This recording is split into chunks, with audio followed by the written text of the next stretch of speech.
Leonard and Hungry Paul are two young men leading quiet lives, enjoying each other's company and happiest when just sitting at home, reading and enjoying silence. Leonard writes content for encyclopedias, a job where he doesn't meet anyone, not even his boss.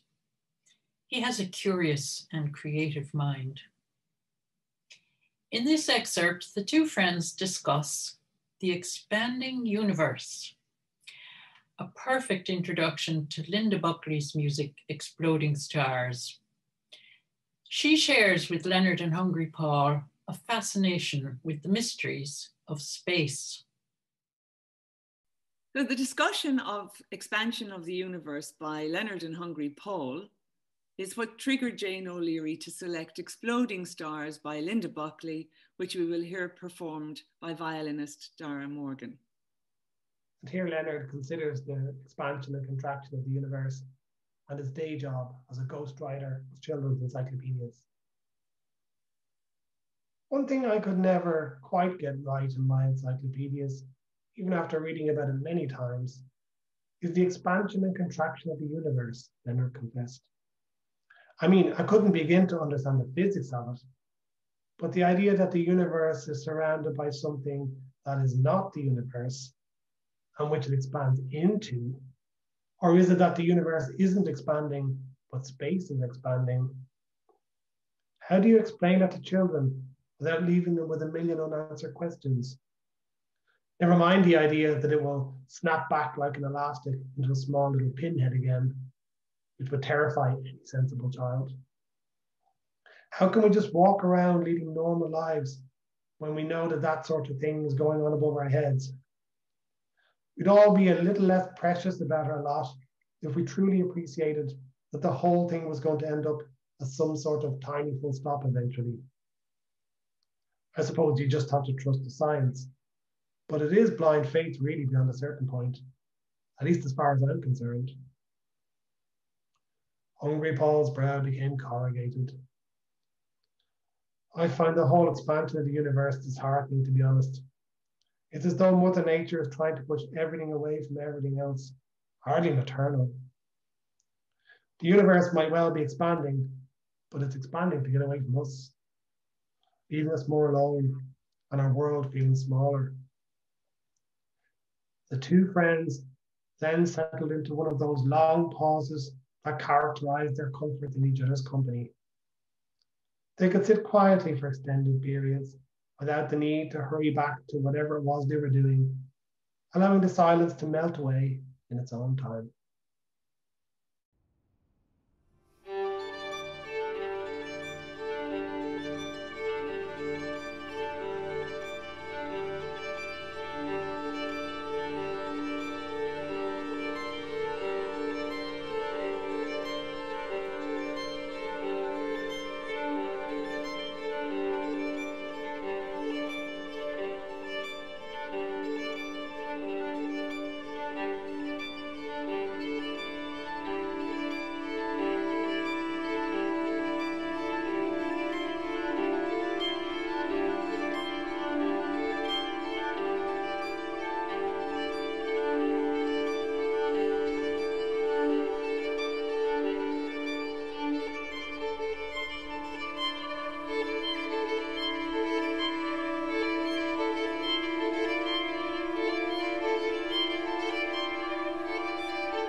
At the start of the book, Leonard experiences a shocking change in his quiet, contented, uneventful life.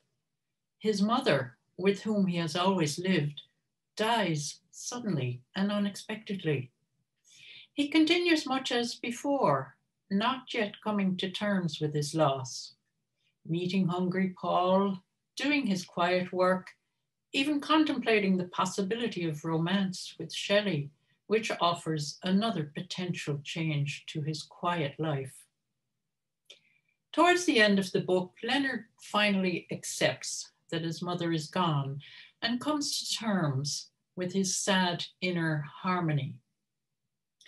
Deirdre McKay's two short pieces for solo harp are marvels of peaceful inner harmony, acceptance and beauty, combined with a sense of awareness.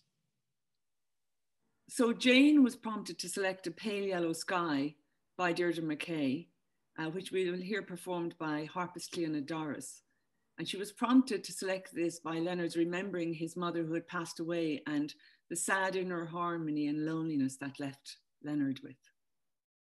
Upstairs, he pushed open the door to his mother's old room and sat on the bed, as he had often done to keep her company over a bedtime cuppa.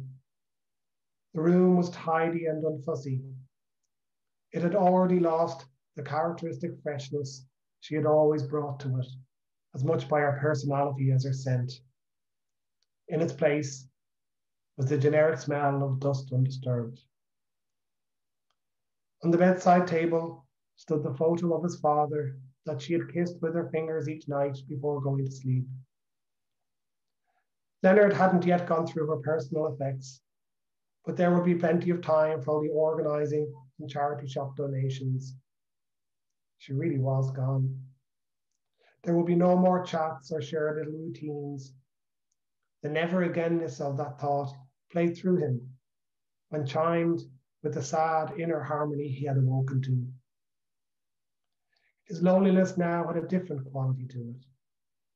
Before, it had been a panicked loneliness, desperately churning his mind to find something to cling to, just to take him away. He had sought comfort in distraction, Hungry Paul, the Roman book, and most of all, Shelley. He could see now how scared he had been, how utterly terrified that life itself was going to swallow him up. And yet he had turned and faced himself. He had sat late into the night with his book, and in the end he had broken through. The fear had been nothing more than the deep love for his mother that he had not yet been ready to admit to himself, lest it drown him in grief. He patted her pillow gently and made his way back downstairs through the house, which was really too big for one person anyway. Over the next few months, he would have some choices to make, but there was no rush. He sat on the living room couch, his coffee beside him in his New Scientist mug, and opened The Mill on the Floss, with every intention of reading it all weekend until he finished it, which is what he did.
Hungry Paul suffers a major change in his life in the course of the book. His sister gets married. He begins to realize that his parents might like to enjoy some freedom and travel on their own. He's never had a job. By chance, he's invited to interview for a position as spokesperson for the National Mime Association. Hungry Paul explains to Leonard how he might represent these silent artists. Dave Fennessy's music for violin and cello, Changeless and The Changed, moves quietly like a mime artist, seemingly never changing, but gently and subtly shifting imperceptibly. So, as Jane says, change in Hungry Paul's life with the marriage of his sister and his interviewing himself for a job for the first time is what triggered Changeless and The Changed by David Fennessy, which we will hear violinist Alice Rickards and cellist Sonia Cromarty play shortly. So here we have Hungry Paul telling Leonard about his interview as spokesperson for the National Mime Association. Sorry, I never told you. Yes, I have an interview. I was talking to that mime artist at the prize giving. He's Dutch. His name is Arno. And he's involved with the National Mime Association. He mentioned that they are looking for a spokesman, and I thought I might be suitable. So he asked if I would like to do an interview. He's moving back to the Netherlands, and they need someone to fill the job quickly before he goes. He thought I might bring a bit of profile to the post because of the competition, and that I might get along with the mime community. Well, if it's silence thereafter, their talent scouts will be commended for finding their man. How does the National Mime Association have a spokesperson? I thought they didn't speak. Well, that's just the thing. They feel that mime is going out of fashion, and that all anyone remembers is Marcel Marceau and his Walking in the Wind, good though it is. These days, the guys who just stand as still as statues in the main street are much more popular. Is that not mime? Asked Leonard innocently. Good God, no, answered Hungry Paul, laughing. The statue people are pretty much at war with the mime artists. There have been a few incidents, and the whole thing could blow up any day. The problem for the mime artist is that life is so noisy now. They're being left behind. We live in an age of cacophony. Everyone talking and thinking out loud with no space or oxygen left for quiet statements and silence. In a way, it's not just about being spokesman for the National Mime Association, but a spokesman for silence itself. What are you going to say at the interview? I was thinking of asking them if I could still have Mondays off, so that I can keep my promises at the post office. Will that be enough to secure the position? Possibly not. What kind of things do they usually ask? I've never had an interview before. I got the post office job through Dad. Well, in general, they usually like to know if you're a born leader, a visionary, and a can-do sort of person.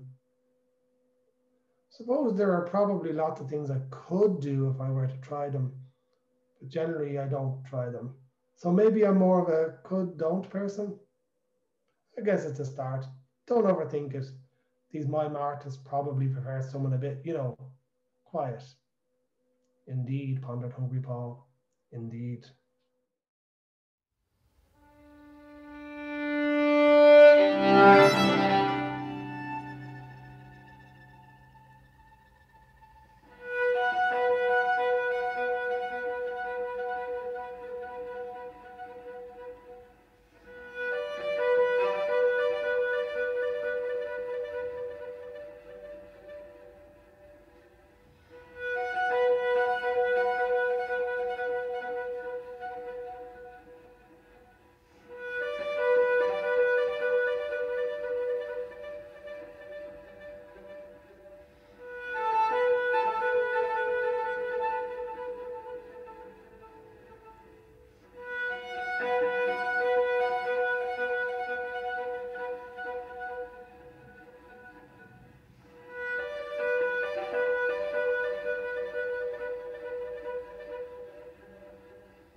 Hungry Paul wakes early one morning. He sits quietly by himself, trying to wake up, listening to the sounds within his head, the sound of nothing happening. Composers find their music in silence. It emerges from nothingness. Ben Dwyer's music for solo guitar explores that silence, creating a sound world remarkably like the one in Hungry Paul's head. Disjecta 3 from 5 Disjectas after Beckett, which was not only composed by Benjamin Dwyer, but which he performs himself. Jane O'Leary was prompted to select this work for Musical Tales because the sounds within Hungry Paul's head as he wakes up, she felt that Disjecta 3 really reminded her of that. And in a way, the ambient music of air itself. Downstairs, he took a moment to sit in stillness, listening to the silence and the gentle high frequency tingling in his ears that was barely audible except for quiet times like this. It was unclear whether this was a mild form of tinnitus from years of listening to headphones in his room, or whether it was just the sound of nothing happening, the ambient music of air itself. He supposed that the world was full of people who have never heard that sound, people with busy lives and even busier minds.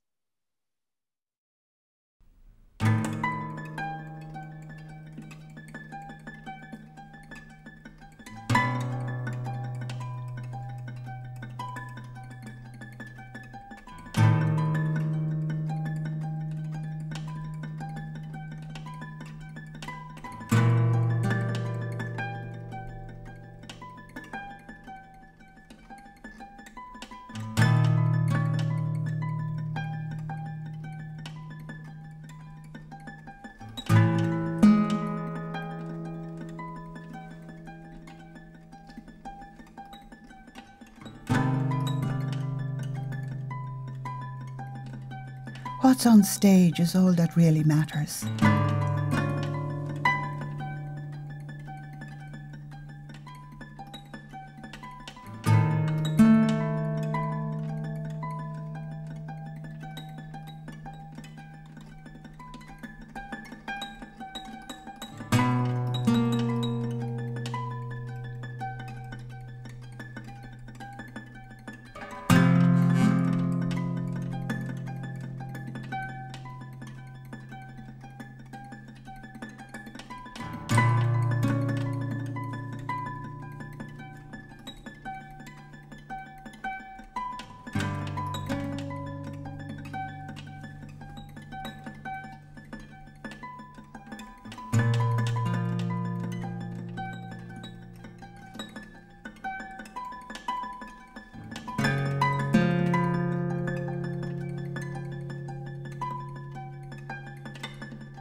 Ah, well. It won't be very long now.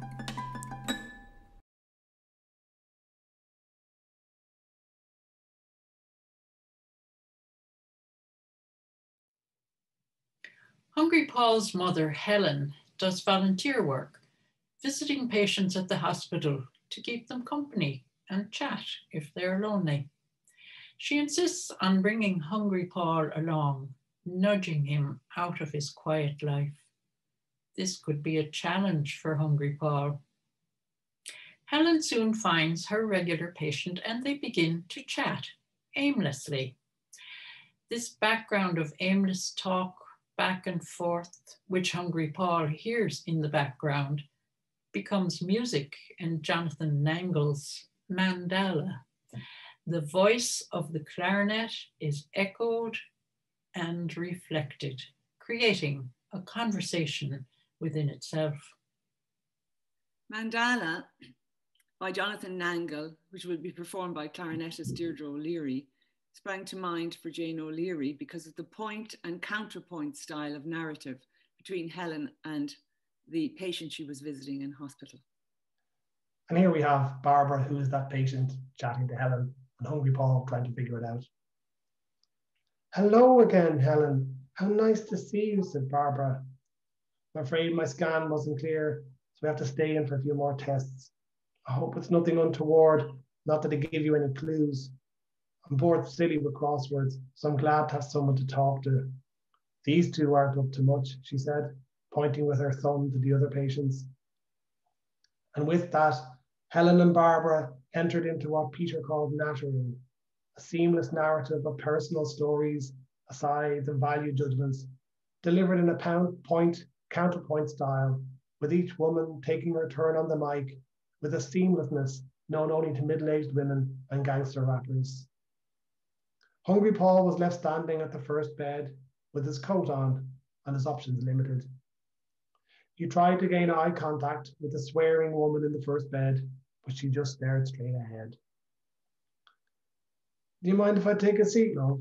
He asked, instantly regretting the love bit as a misjudged imitation of his mother that sounded weird coming from a man. He got no answer. He pulled the chair aside and sat down, feeling rusty and sore. It was nice to be still and quiet.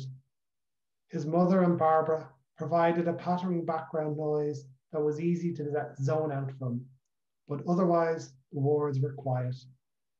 No nurses dashing around, no TVs blaring, and no patients swearing or crying or asking confused questions.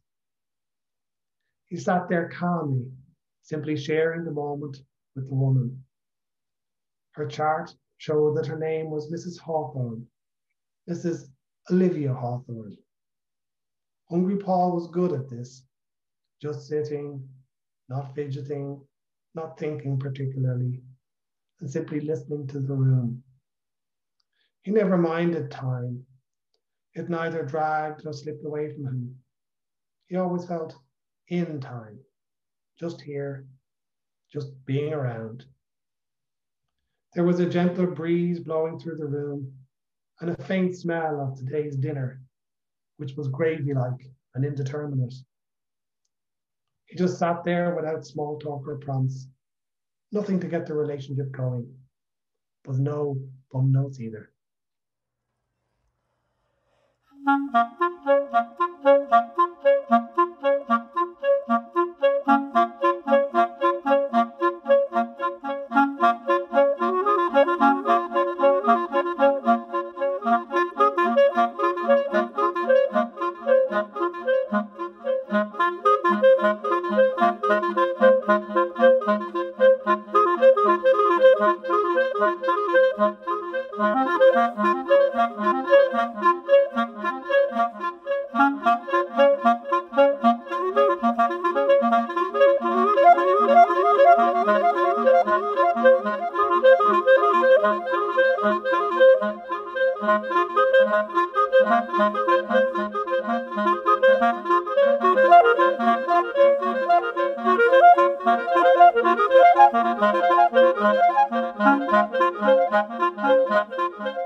Leonard and Hungry Paul's friendship was a pact of simplicity. But Leonard begins to realize that a life without experiences may not be the ultimate goal. Can he continue to live in a bubble for the rest of his life? There must be a way of finding peace while also engaging with people. Greg Caffrey's music seems to engage quietly with the world itself while remaining peaceful. This is indeed the sound of the life that Leonard realizes he must find. Quiet reflection providing resonance to experience. As curator Jane O'Leary says, Hungry Paul and Leonard's friendship was a pact of simplicity. And it's how this quietness works against the busyness of life is what prompted her to select Greg Caffrey's Bagatelle No. 2, performed by guitarist Matthew McAllister. Here we have Leonard considering the limits of the quiet life and how it might affect his friendship with Hungry Paul. The only problem was that Leonard had discovered a flaw in their way of life. It was fine so long as everything else stayed the same. With a stable home and work life, a life of depth and meaning, It was certainly possible to preserve a sanctuary of gentleness through their special friendship. But once life had changed, once the people in your life started slipping away from you, as inevitably happens, the north, south, east and west all moved from their fixed points on the compass. You were left bereft with a choice of whether to enter the world with all the risks that entails or retreating from it. Leonard's natural instinct was to retreat and to create a safe bubble, but the bubble feeds on itself. Solitude and peace lose their specialness when they no longer stand in contrast to anything. In a busy, or at least busier life, quiet reflection provides resonance to experience. But to deprive life of experiences deliberately and to hide from its realities was not special. It was just another form of fear that led to a life-limiting loneliness that accumulated and accumulated until it becomes so big that it blocked up the front door, drowned out conversations, and put other people behind soundproof glass. And anyway, Leonard was discovering that distancing himself from people didn't even bring peace. The more he separated himself from others, the more they became unfathomable and perplexing. The distance just made him lose perspective. If he wasn't careful, he could turn vinegary and judgmental, like that man he used to see in the supermarket, muttering to himself with egg down the front of his jumper. In fact, he had discovered that he was less critical of people when he allowed them in. People, it turns out, weren't so bad. At least that was true of some people. And maybe that was the trick, to find the right people, to be able to recognize them, and to know how to appreciate them when you do find them.